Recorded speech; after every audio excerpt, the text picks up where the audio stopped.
तो नमस्कार, मैं प्रिय भाई बहनों वापस आप सभी का स्वागत है हमारे यूट्यूब चैनल में। तो बिहार बोर्ड क्लास 10th त्रैमासिक परीक्षा का मैथमेटिक्स यानी कि आप लोग का गणित का ओरिजिनल क्वेश्चन पेपर हम लोग लेकर के उपस्थित हो चुके हैं। तो इस वीडियो को हम लोग बिना समय गए शुरू करेंगे क्योंकि अभी आपका इंग्लिश का वीडियो लाना बाकी है।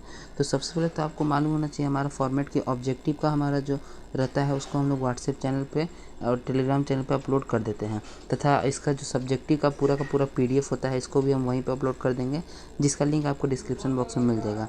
इसलिए आपको ऑब्जेक्टिव के लिए टेंशन नहीं करना है। ऑब्जेक्टिव हम इस वीडियो में नहीं करवाने वाले हैं, व्हाट्सएप चैनल पे आपको अपलोड हम लोग कर देंगे, ठीक है। इस वीडियो में हम लोग डायरेक्ट सब्जेक्टिव की ओर बढ़ेंगे और आपको कोई लाइक के लिए नहीं करेंगे। आपका मन करेगा तो आप लाइक करिएगा वीडियो को, और इसी तरह की वीडियोस पाने के लिए आप चैनल को सब्सक्राइब जरूर कर लें। तो चलिए हम लोग फटाफट से वीडियो की शुरुआत करते हैं। और यहाँ पे सब्जेक्टिव शुरू होता है हमारा लघुत्तरी प्रश्न खंड ब यानी सेक्शन बी में, जिसमें हमारा सबसे पहला प्रश्न है कि यूक्लिड विभाजन प्राइमेरिका यानी यूक्लिड विभाजन एल्गोरिथम की सहायता से 135 225 का मासा हम लोग को ज्ञात करना है। तो आपको यूक्लिड विभाजन फार्मूला मालूम होना चाहिए कि होता है a बराबर बी क्यू प्लस आर, ये होता है यूक्लिड विभाजन फार्मूला। इसी पे हम लोग बैठाते हैं। तो चलिए इसको बैठाते हैं। तो सबसे पहले तो हम लोग नॉर्मल जो बचपन से करते आ रहे हैं HCF, उसी प्रकार से HCF करना है, जिसमें हम लोग को 135 से भागा लेंगे किसी को, तो 225 को हम लोग 135 से भागा लगाएंगे। तो 31 30 30 26 यानी एक बार में जाएगा 135, यहाँ बचेगा 0 और यहाँ पे आपका बचेगा 22 में से 13 गया तो यहाँ बचेगा हमारा 90, ठीक। अब इस यह जो 90 है इसको भागा लगाएंगे हम लोग 135 थे, यानी नीचे उतर जाएगा ये। तो 90 को भागा लगाएंगे हम लोग 135 से, तो यहाँ पे हम लोग ले सकते हैं 9 दूनी 18, यानी एक ही बार में हम लोग यहाँ पे लेना होगा। तो यहाँ 5 आएगा, ठीक है, और यहाँ आ जाएगा 45, और 45 के टेबल में 90 जो है 2 बार में कट जाएगा। अब चूंकि यहाँ अंतिम भाजक 45 है, इसलिए हमारा HCF का जो आंसर होगा वह 45 आ जाएगा। अब आप लोग सोचिएगा कि ये तो यूक्लिड विभाजन से नहीं हुआ, तो ये हमको भी पता है यूक्लिड विभाजन से नहीं हुआ। यूक्लिड विभाजन से बैठाने के लिए आपको सबसे पहले लिखना होगा, हम जानते हैं कि यूक्लिड विभाजन प्रमेयिका बराबर, उसके बाद आपको फार्मूला लिखना है a बराबर बी क्यू प्लस आर, आपको फार्मूला लिख देना है, ठीक। मोबाइल का थोड़ा छोटा स्क्रीन है, इसी कारण से राइटिंग नहीं सही है, आपको समझाने के लिए हम केवल बतला रहे हैं। अब इसमें हमारा सबसे पहले हम लोग a का मान लिए थे 225, तो 225 रखेंगे बराबर बी क्यू, तो b का मान हम लोग 135 लिए थे प्रथम स्टेप में, और q का मान था हमारा 1, और प्लस हमारा शेषफल कितना बचा था, शेषफल बचा था हमारा 90, ठीक है, शेषफल 90 बचा था। अब दूसरे स्टेप में हमारा a का मान 135 था, बराबर इसको हम लोग 90 से भागा लगाए थे एक बार में, जो कि अभी हम लोग लगाए हैं 90 से भागा एक बार में, हम कलर चेंज कर ले रहे हैं। तो 90 से एक बार में भागा लगाए थे और शेषफल हमारा बचा था 45, ठीक। और तीसरे स्टेप में हमारा a का मान 90 था, बराबर 45 को हम लोग 2 बार में भागा लगाए थे, तो आया था 90 और शेषफल 0 आ गया था। तो जब हमारा शेषफल 0 आता है तो जो अंतिम भाजक होता है वही हमारा आंसर होता है। तो यहाँ अंतिम भाजक 45 है, तो हम लोग लास्ट में आपको लिख देना होगा कि चूँकि आप लोग लास्ट में क्या लिख दीजिएगा, चूँकि यहाँ अंतिम भाजक कितना है, तो 45 है, 45 है, और इसीलिए हम लोग लिख देंगे, इसीलिए 135 और 225 का मासा 45 होगा, ठीक। हम केवल समझाने के लिए आपको यह बतला दी है। बाकी आंसर का पूरा PDF हम आपको व्हाट्सएप चैनल में अपलोड करवा देंगे, ठीक। उसके बाद आपका कर रहा है 7429 के अभाज्य गुणनखंड में गुणनफलों, अभाज्य गुणनखंड के गुणनफलों के रूप में आपको व्यक्त करना है। क्वेश्चन हम फ्रेश पढ़ेंगे, 7429 को अभाज्य गुणनफल के गुणनखंडों में व्यक्त करना है। तो इस क्वेश्चन में आप लोगों को करना क्या है कि 7429 का आपको एलसीएम निकाल देना है। जो भी एलसीएम निकल के आएगा, मान के चलिए अभी हम काफ़ी लंबा है इसलिए अभी हम सॉल्व नहीं करेंगे क्योंकि समय कम है। तो जैसे मान के चलिए आपका निकल के आएगा 2 × 2 × 4 × 4 × 3 × 2, इस प्रकार से मान के चलिए। हम ये आंसर नहीं है, आप कमेंट करके आप गाली मत लिखिएगा कि गलत आंसर बता रहे हैं, हम केवल समझाने के लिए बता रहे हैं। तो यहाँ पे आपको कह रहा है कि अभाज्य गुणनखंडों के गुणनफल के रूप में व्यक्त करना है, ठीक। तो उसके लिए हम लोग क्या करेंगे, तो 2 2 2 बार है, तो 2 का यहाँ स्क्वायर कर देंगे, इंटू में 4 2 बार है तो 4 का स्क्वायर कर देंगे, इंटू में 3 एक बार 3 को छोड़ देंगे, माफ़ करिएगा 2 3 बार है तो इसमें इसको क्यूब कर देंगे। ठीक, मतलब जो जितना बार होगा उसको हम लोग घात के रूप में लिख देंगे। इसी को कहते हैं अभाज्य गुणनखंड के गुणनफलों के रूप में। अब इसमें भी हम गलत आपको बतला रहे हैं क्योंकि 4 अभाज्य संख्या नहीं है तो 4 इस एग्जाम्पल में नहीं आएगा। तो 4 आप नहीं रखिएगा, अभाज्य आप निकालिएगा तो उसमें सभी संख्या अभाज्य ही आएंगी, कोई भी भाज्य संख्या नहीं आएगी। ठीक, नेक्स्ट क्वेश्चन की 2 संख्या का लसम मसा 26 और 91 है, उसमें एक संख्या 182 है तो दूसरी संख्या ज्ञात करें। तो 2 संख्या का लसम मसा का आपको नियम मालूम होना चाहिए कि 2 संख्या का लसा यानी कि SCM into SCF equal to होता है आप लोग का A इंटू B, यानी दोनों संख्याओं का गुणनफल होता है। तो LCM आप लोग का कितना दिया है, LCM दिया है 26 इंटू SCF दिया है आप लोग का 91, तो इक्वल टू, और एक 6 संख्या आप लोग को दिया है 182, तो दूसरी संख्या मान के चलिए B आप लोग को ज्ञात करना है।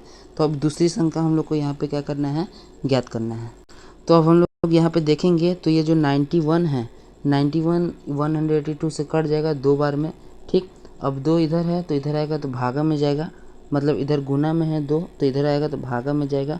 तो 2 को हम 26 को 2 से भागा देंगे तो हमारा आएगा 13, यानी कि दूसरी संख्या हमारा आ जाएगा 13। तो आप लिख दीजिएगा अतः दूसरी संख्या 13 होगा। बस यही आपका आंसर हो जाएगा। काफ़ी सिंपल क्वेश्चन यहाँ पे दिए गए हैं। नेक्स्ट क्वेश्चन है कि 1365 को किस संख्या से भाग दिया जाए, इसका भागफल 31 और शेषफल 32 प्राप्त हो। यहाँ पे 32 है, भागफल 31 और शेषफल 32 प्राप्त हो। तो यह क्वेश्चन आप लोग का है, इसको किस तरह से आप सॉल्व करिएगा।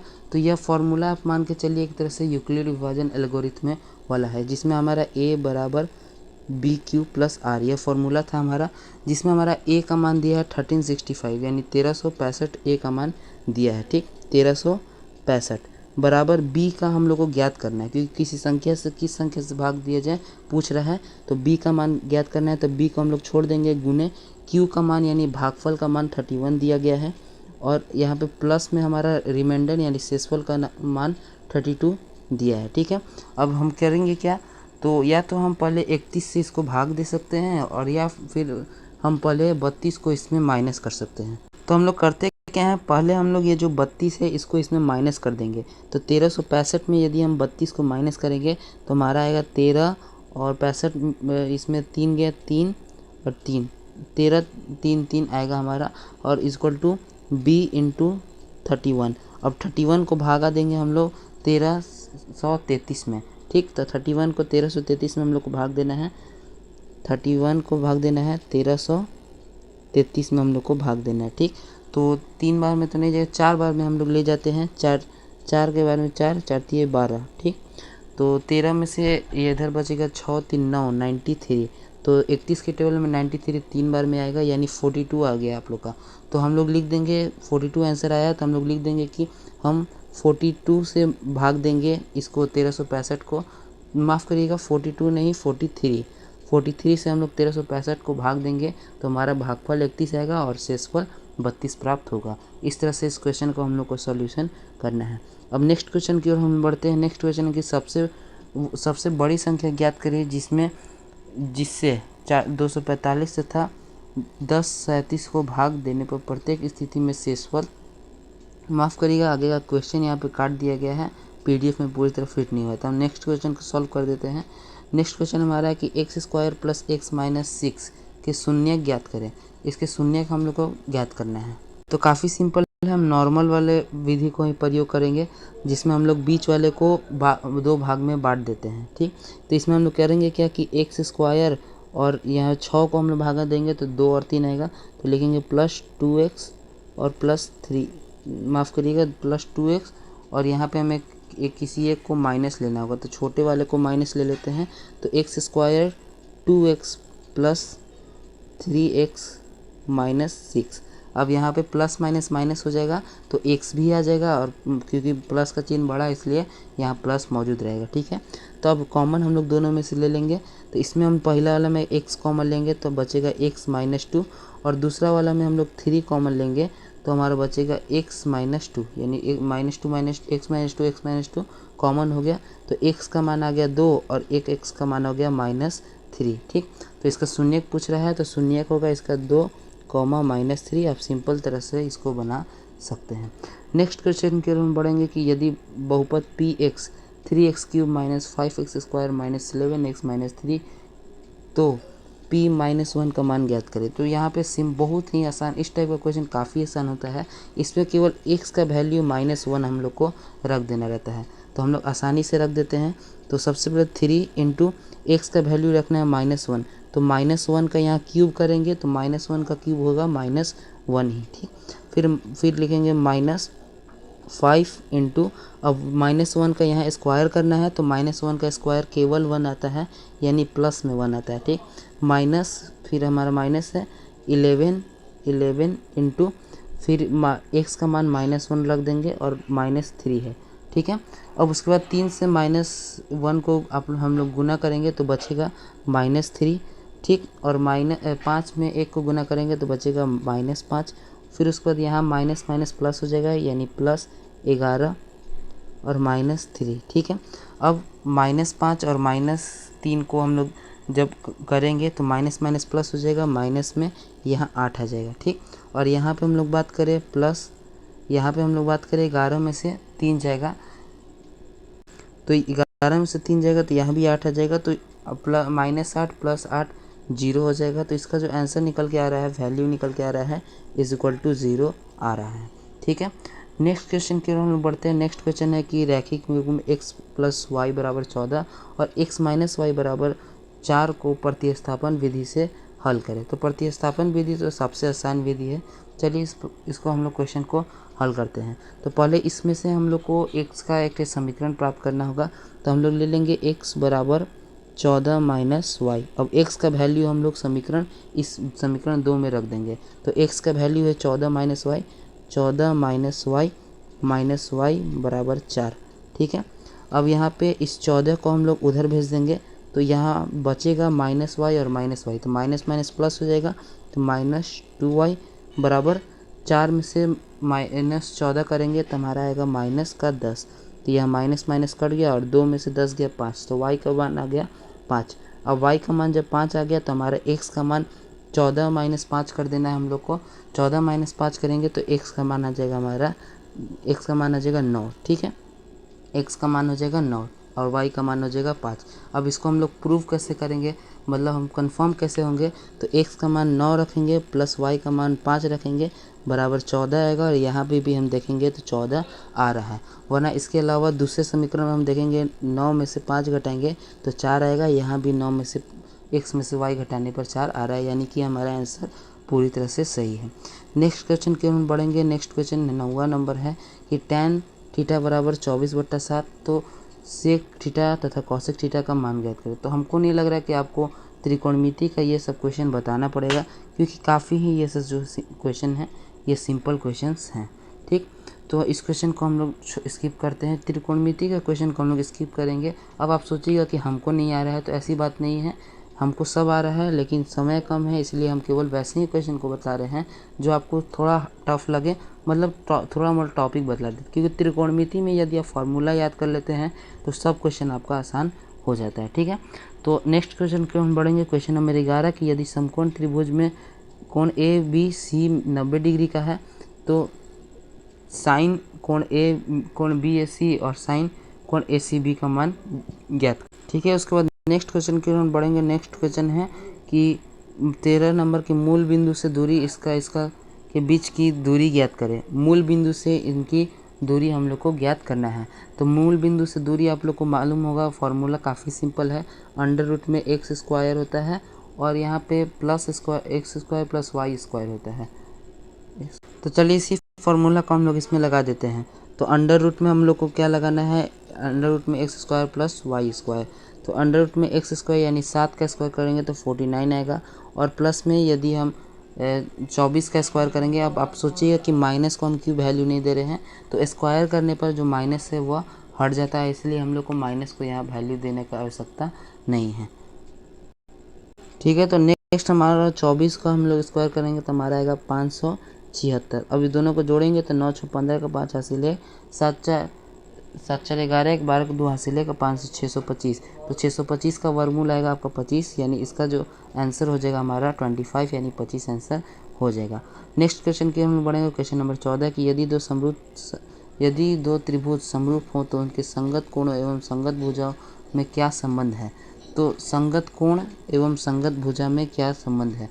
तो यदि कोई सिंपल सा फॉर्मूला, क्योंकि कोई भी समरूपता का, किसी भी त्रिभुज की समरूपता का यही कसौटी होती है कि उनकी संगत कोण आपस में बराबर हो और संगत भुजाएं आपस में समान अनुपात में हो। तो यहाँ पे पूछ रहा है कि दो समरूप है तो उसमें संगत कोण में क्या संबंध है और भुजाओं में क्या संबंध है।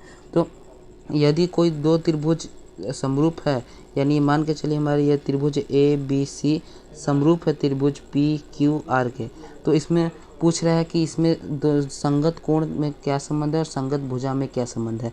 तो संगत कोण का मतलब कि कोण A और कोण P। तो आपको मालूम होना चाहिए कि समरूप त्रिभुज होगा तो कोण A बराबर होगा कोण P के। B का संगत कोण होगा कोण Q, तो लिखेंगे कोण B बराबर होगा कोण Q। और हमारा C का संगत होगा कोण R, तो कोण C बराबर कोण R। ठीक, और उसके बाद पूछ रहा है भुजाओं में, तो भुजाएं इनकी समान अनुपात में होती है, यानी AB जिस अनुपात में होगा उसी अनुपात में PQ भी होगा। तो AB बट्टे PQ हमारा होगा बराबर BC जिस अनुपात में होगा उसी अनुपात में QR होगा, तो BC बट्टे QR। और बराबर होगा AC जिस अनुपात में होगा उसी अनुपात में PR होगा, AC बट्टे PR। तो यही आपको लिखना है कि यदि दो त्रिभुज समरूप हो तो उनकी संगत कोण आपस में बराबर होते हैं तथा संगत भुजाएं आपस में समान अनुपात में होती हैं। क्योंकि इनका संबंध पूछ रहा है तो यही आपको बतलाना है कि कोण आपस में बराबर होंगे और भुजा समान अनुपात में होगी। उसके बाद नेक्स्ट क्वेश्चन की ओर बढ़ेंगे कि त्रिभुज ADE में DE समांतर हैं EC के, तो AD बटे DB बराबर 3/5 है। यदि AC का यहाँ पे फ्रेश सो ही नहीं कर रहा, 1.8 होगा शायद, 1.8 सेंटीमीटर है, तो AE की लंबाई ज्ञात करें। मतलब त्रिभुज यहाँ पे आपको दे दिया गया है जिसमें हमारा ABC नाम है त्रिभुज का, DE एक बीच से रेखा जाएगा, DE जो समरूप होगा किससे, तो BC के। ठीक है, मतलब समांतर होगा BC के। अब AD का मान दिया है 3, A और D का मान दिया है 3 और DB का मान दिया है 5, DB का मान दिया है 5। तो पूछ रहे आप लोग का AC का मान यदि है हमारा यहाँ पे 2.5 होना चाहिए या 1.5 होना चाहिए, हमको कन्फ्यूजन, लेकिन आंसर में आप लोग को पूरी तरह से यहाँ पे बतला दिया गया है। तो मान के चलिए AC का लंबाई 1.8 होगा तो AE का लंबाई पूछ रहा है। तो आपको मालूम होना चाहिए थेल्सपर में से यदि दो ठे आपस में बराबर हो गया, यानी ये दोनों समांतर हो गए आपस में, तो यह सब जो भुजा हैं यह संगत होंगी, यानी समान अनुपात में होंगी। यानी 3/5 बराबर होगा हमारा, बराबर किसके होगा, तो AE के और बट्टे में 1.8 के। ठीक है, 1.8 के। तो अब इसमें हम लोग करेंगे क्या, तो करेंगे तिरछा तिरछी गुना, तो 54, वरना फिर हम लोग इसको काट सकते हैं, 0.6 आएगा और 0.6 को हम लोग गुना करेंगे तो 6 यानी कि इसका मान हमारा जो निकल के आएगा AE का मान 3 निकल के आएगा। कितना, तो 3 AE का मान निकल के आएगा। नेक्स्ट क्वेश्चन की ओर बढ़ेंगे। इसका कंफर्म जो आंसर है हम डाउट में रखते हैं, कंफर्म आंसर आपको PDF में मिल जाएगा जो व्हाट्सएप चैनल पे भेजा जाएगा। नेक्स्ट क्वेश्चन की हम बढ़ेंगे कि 60 डिग्री केंद्रीय कोण तथा 40 सेंटीमीटर थीटा वाले त्रिज्याखंड की चाप की लंबाई ज्ञात करें।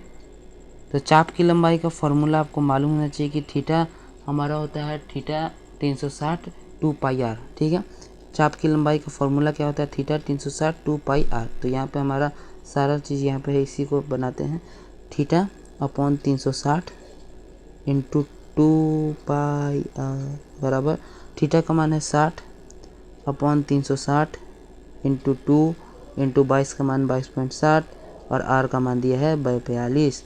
ये 6 एक बार में चल जाएगा, 6 बार में चल कट गया और 7 के टेबल में 6 इसमें कट गया, 6 से 6 गया तो 22 इंटू 4 करना है, यानी 44। इसका सीधी आंसर आप लोग का निकल के आ जाएगा। इस क्वेश्चन का आंसर कितना है भाई, तो 44 इस क्वेश्चन का आंसर है। नेक्स्ट क्वेश्चन की ओर हम बढ़ते हैं। नेक्स्ट क्वेश्चन हमारा है क्वेश्चन नंबर 18। 45 डिग्री केंद्रीय कोण तथा 14 सेंटीमीटर त्रिज्या वाले त्रिज्याखंड का क्षेत्रफल ज्ञात करें। त्रिज्याखंड का क्षेत्रफल ज्ञात करना है, तो इसका तो और सिंपल फॉर्मूला है त्रिज्याखंड के क्षेत्रफल का फॉर्मूला आप लोग को मालूम होना चाहिए, theta upon 360 pi R square. अब इस फॉर्मूला पर हम लोग को बैठा देना है। थीटा का मान दिया है 45/360 इंटू पाई का मान 22/7, आर का मान 14, स्क्वायर है तो हम 2 बार लिख सकते हैं। ठीक है, तो 7 बार में 14 चल जाएगा, 2 बार में 7 से 14 2 बार में चल जाएगा। फिर उसके बाद यहाँ 3 के टेबल से 15 बार में ही चल जाएगा, और 3 के टेबल से यहाँ पे चल जाएगा हमारा 30 बार 36 यानी 120 बार में यह चल जाएगा। ठीक, 120 बार में। अब उसके बाद जो कट सकता है हम यहाँ पे कटा देंगे, तो 2 के टेबल से यह 60 बार में चल जाएगा, फिर 60 चल जाएगा 30 बार में, और 22 चल जाएगा 11 बार में। इतना ही कटेगा। 15 के टेबल में ये चल जाएगा 2 बार में। ठीक, यानी हमारा कुल मिला जुला के आंसर जो बच रहा है 11/2, 11/2 इसका आंसर हमारा बच रहा है। ठीक है, नेक्स्ट क्वेश्चन की ओर हम बढ़ेंगे कि वृत्त की परिधि 132 सेंटीमीटर है, तो इसका क्षेत्रफल ज्ञात करिए। ये सब क्वेश्चन में बहुत मज़ा आता है, क्योंकि फॉर्मूला आपको लगेगा तो एकदम हलवा लगेगा, ये सब क्वेश्चन एकदम मुलायम। वृत्त की परिधि क्या है भाई, 2 पाई आर बराबर है कितना, 132 सेंटीमीटर इसका दिया गया है। तो चलिए इसको सॉल्व करते हैं हम लोग। वृत्त की परिधि दिया है 132 सेंटीमीटर। वृत्त की परिधि का फॉर्मूला 2 इंटू पाई का मान 22/7 इंटू आर का मान हम लोग को ज्ञात करना है 132। ठीक, अब इसमें हम लोग क्या करेंगे, ऊपर ऊपर से सब कट जाएगा, तो ऊपर ऊपर से सबको कटा देना है। 2 के टेबल से 132 जाएगा 6 बार में, और 6 बार में 66 बार में। फिर 22 के टेबल से 66 जाएगा 3 बार में। ठीक, अब ये जो 7 इधर गुना में है और इधर जाएगा तो भागा में हो जाएगा। कलर हम लोग चेंज कर लेते हैं। ठीक, भागा मतलब माफ़ करिएगा, भागा में है तो इधर जाएगा तो गुना में हो जाएगा। तो आर का मान हो जाएगा 7 × 21 आर का मान हमारा निकल गया। अब इसका क्षेत्रफल ज्ञात करना है। तो वृत्त का क्षेत्रफल पाई आर स्क्वायर, पाई आर का मान दिया है कितना, 21 दिया है, 21। ठीक है, तो 7 के टेबल से 3 बार में जाएगा। अब 22 दिया है 66 होगा, और 66 को 21 से हम लोग को गुना करना है। 66 को गुना करना है हम लोग को 21 से, तो ये हो जाएगा 66 का 66, और 6 दूनी 12 को यहाँ से 132, 6 6 2 8 13, 1386। इसका जो आंसर क्वेश्चन का निकल के आ जाएगा 1386। कितना, 1386 इस क्वेश्चन का आंसर निकल के आ जाएगा। नेक्स्ट क्वेश्चन है कि रैखिक समीकरण x + y = 7 का आलेख खींचना है। आलेख खींचने का काफ़ी सिंपल होता है। इसमें कोई भी हम लोग को वैल्यू पुट कर देना रहता है। मतलब x का मान 1 रखेंगे तो y का मान जितना आएगा उसका आलेख खींच लेंगे, और y का मान हम लोग कोई 4 रख देते हैं तो x का मान जितना आएगा उसका आलेख यानी ग्राफ खींचना है। तो ये तो हम इसमें बता नहीं सकते हैं। तो यहाँ लघुत्तरी क्वेश्चन पूरा का पूरा हम लोग कंप्लीट करवा दिए। इसी तरह से एक आध 2 क्वेश्चन हम बीच में स्किप किए हैं, तो उसके लिए माफ़ी चाहेंगे। अब उसके बाद चलते हैं हम लोग दीर्घोत्तरी प्रश्न। यहाँ से शुरू होता है। दीर्घोत्तरी प्रश्न में हमारे 4 प्रश्नों का उत्तर देना है।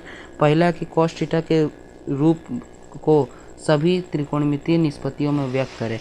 तो cos थीटा को सभी त्रिकोणमितीय निष्पत्ति में व्यक्त करना है।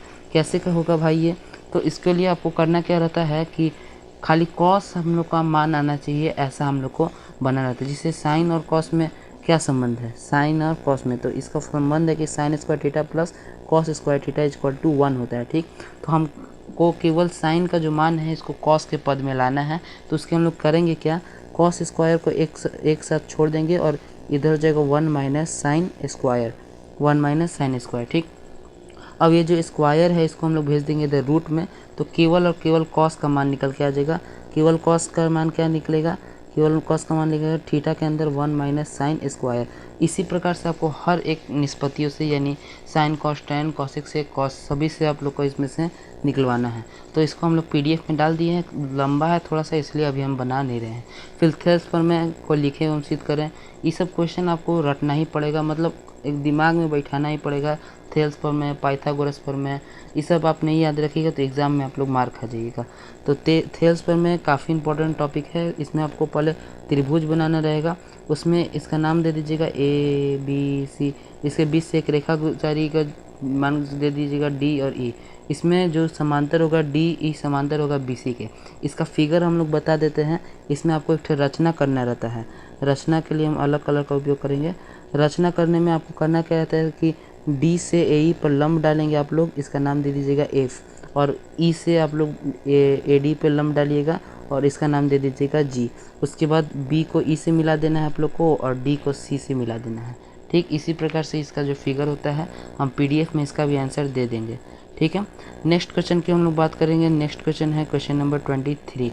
निम्नलिखित बिंदुओं को, यहाँ है 23, निम्नलिखित बिंदु को सिद्ध करें कि बिंदु 3,1, 6,4 और 8,6 एक रैखिक है, यानी संरेखी है। संरेखी सिद्ध करने के लिए फॉर्मूला होता है कि यदि त्रिभुज का क्षेत्रफल 0 आ जाएगा तो बिंदु संरेखी सिद्ध हो जाएंगी। तो यहाँ पे आप लोग को त्रिभुज का क्षेत्रफल पे फॉर्मूला लगा देना है, और यदि इसका आंसर 0 आता है तो सिद्ध हो जाएगा कि यह संरेखी होगी। अब त्रिभुज का क्षेत्रफल आपको नहीं मालूम है तो फिर हम इसमें कुछ नहीं कर सकते हैं, लेकिन हम बता सकते हैं भाई, इतना काम कर सकते हैं, त्रिभुज का क्षेत्रफल हम बता सकते हैं।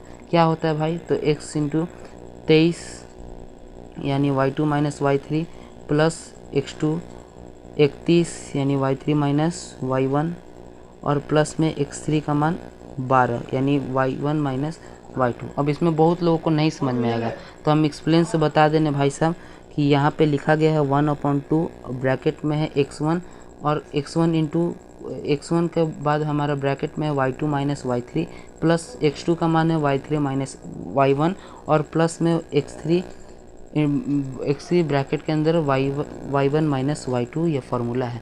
अब इसको हम याद कैसे किए हैं, तो याद किए हैं, इसका फार्मूला है 23, 31, 12, इसे करके फार्मूला है। अभी हम एक लाएंगे क्वेश्चन बैंक का सीरीज अगले महीना से या जुलाई अगस्त से, जिसमें आप लोग को सारा का सारा हम लोग ट्रिक समझा देंगे बोर्ड के लिए। वो पूरा सीरीज होने वाला है, आपके बोर्ड एग्जाम तक चलने वाला, हर चीज़ उसमें बतलाया जाएगा। इसलिए आप केवल चैनल को सब्सक्राइब कर लीजिए, कोई फ़ी वो नहीं है, ऐसी फ्री ऑफ कॉस्ट है। इसमें PDF सब आपको दिया जाएगा, इसलिए आप लोग चैनल को सब्सक्राइब कर लीजिए।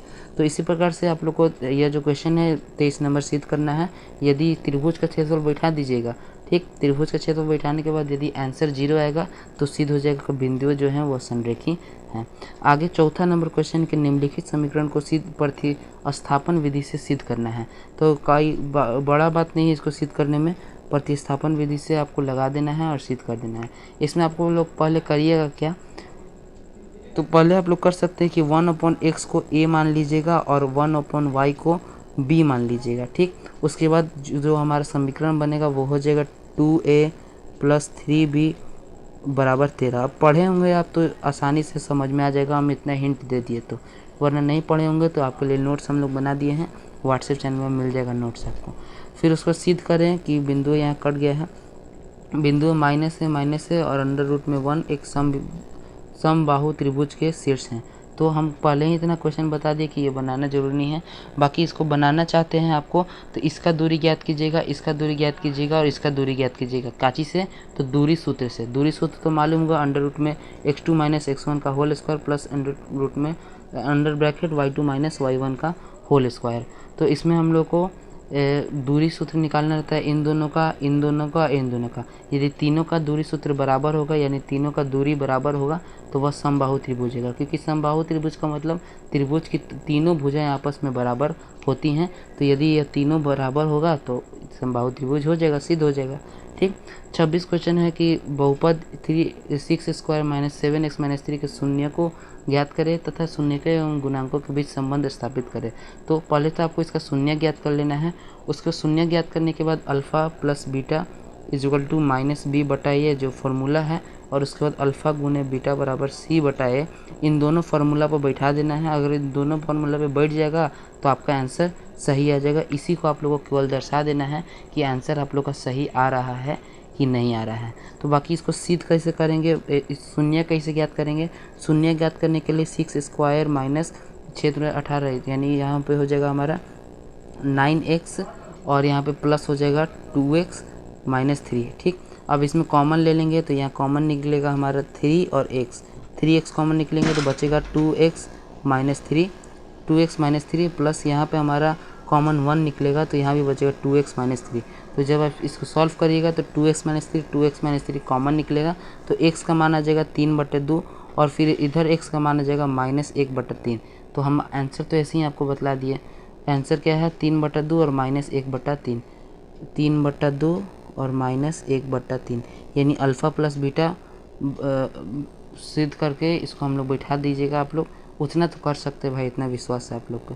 नेक्स्ट क्वेश्चन है कि त्रिभुज ABC में DE का मान दिया गया है, कितना दिया गया भाई, कट गया है बताओ तो। नहीं, DE का मान नहीं दिया है, DE समांतर दिया है BC के, तथा AD का मान दिया है 4x - 3 और AE का मान दिया है 8x-3 और BD का मान दिया है 3x-1 और CE का मान दिया है 5x-3 सेंटीमीटर। तो काची का मान ज्ञात करना है हो जाएगा, कट गया भाई, छोड़ दो ये क्वेश्चन, हम बाकी आपको सारा का सारा तो बता ही दिए। हाँ एक है लास्ट क्वेश्चन की बराबरता सरणी का, इसमें हम लोग को क्या गणना करना है, तो क्या करना है भाई, ये भी कट गया, माफ़ करिएगा भाई। देखिए इतना क्वेश्चन तो हम आपको दिखा दिए हैं, तो 2 ठे क्वेश्चन कटा है, बाकी इसमें 8 ठे क्वेश्चन में 6 ठो क्वेश्चन है, 4 ठो क्वेश्चन बनाना है, 4 ठे तो हम यहीं पे आपको बना दिए, बाकी PDF में आपको पूरा का पूरा दे दिया जाएगा। तो उसके लिए आपको व्हाट्सएप चैनल में जुड़ जाना है, वहीं पे सारा चीज़ आपको मिल जाएगा। बाकी आपको खुद मेरा मेन काम है कि आपको क्वेश्चन दिखा देना, क्वेश्चन हम लोग दिखा दिए, सबका आंसर कैसे करना है थोड़ा बहुत बता दिए हैं, बाकी PDF भी आपको दे ही दे रहे हैं, तो सारा काम तो हम अपना पूरा कर दिए हैं।